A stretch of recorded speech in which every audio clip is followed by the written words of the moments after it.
विशाल पैलवानच्या बरोबर आणि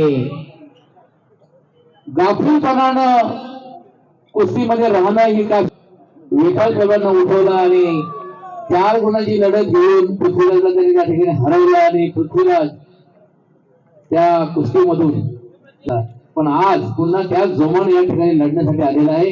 हरियाणा किती पद्धतीने घेतले पाहिजे और यहाँ पे तो पार्सल बिल्कुल